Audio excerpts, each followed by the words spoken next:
श्री सुधा सागर महाराज को कोटि कोटि सा नमोस्तु। माताजी को वंदामि, छुल्लक जी को इच्छामि।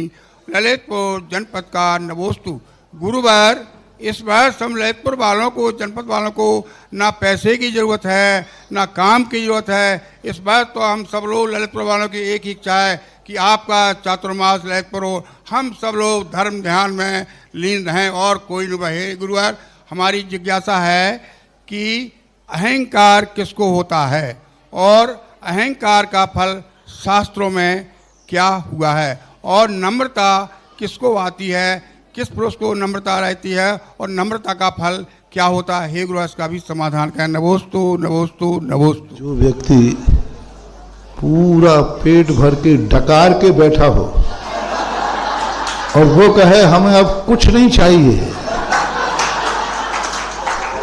अब कुछ नहीं चाहिए, अब चाहेगा क्या, सबको तो ले लिया, इतना बड़ा अभिनंदन तीर्थ बना लिया, 4 4 3 3 4 3 4 4 चतुर्मास ले लिए और वासनाएं ले ली, और अब कह रहे हैं नहीं हमें कुछ नहीं चाहिए। उनसे पूछो जिनको अभी एक दिन भी नहीं मिला है, उनसे पूछो उनको क्या क्या चाहिए। अभी देखो मैं वहां से कटनी के बाद से बिहार कर रहा हूं, एक एक दिन के लिए तरस रहे हैं।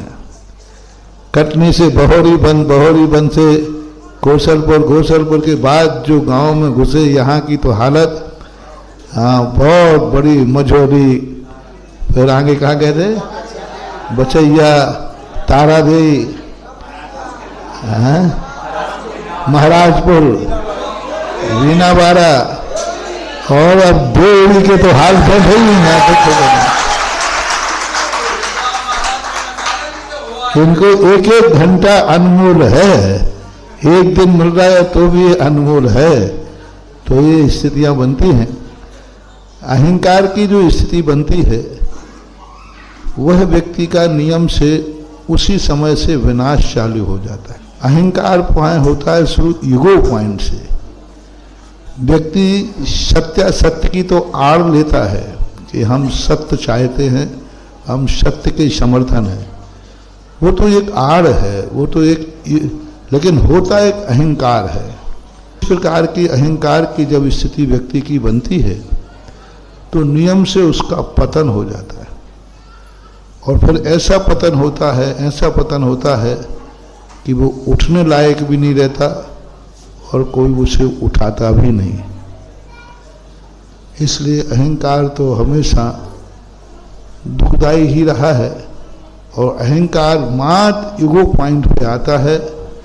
व्यक्ति जब ईगो पॉइंट बना लेता है, प्रेस्टेज पॉइंट, बस उसी से अहंकार की उत्पत्ति होती है, और फिर वो अहंकार कितनी सीमा तक जाता है ये तो उसकी पतन के ऊपर, जितना ऊंचाई जाएगी उतना ही वह गहरा गिरता है। अहंकार सम्यक दर्शन को भी नष्ट कर देता है।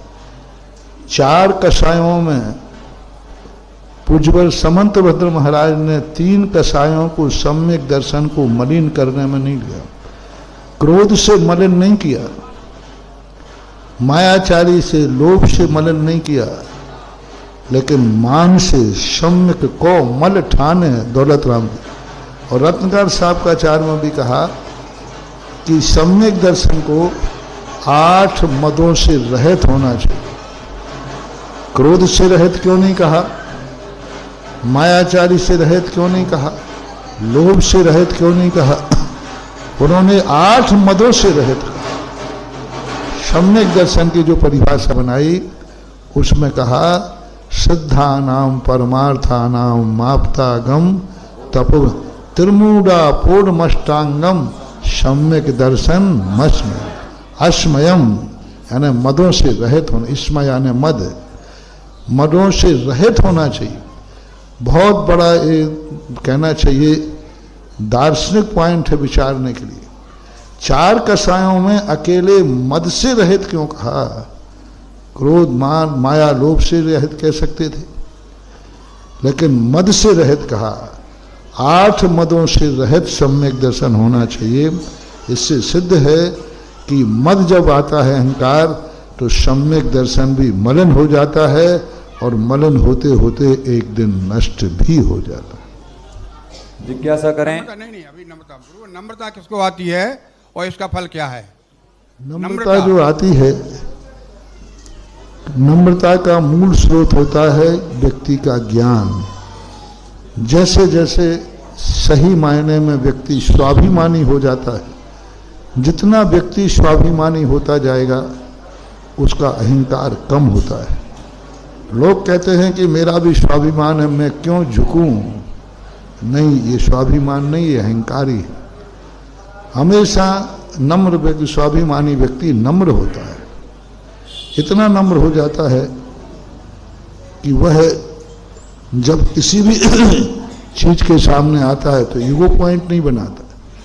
वह गुणों के सामने गुणवान को देखते ही वह अपने आप में नम्रीभूत हो जाता है। नम्रता एक प्रकार कहना चाहिए सम्यक दर्शन का गुण है।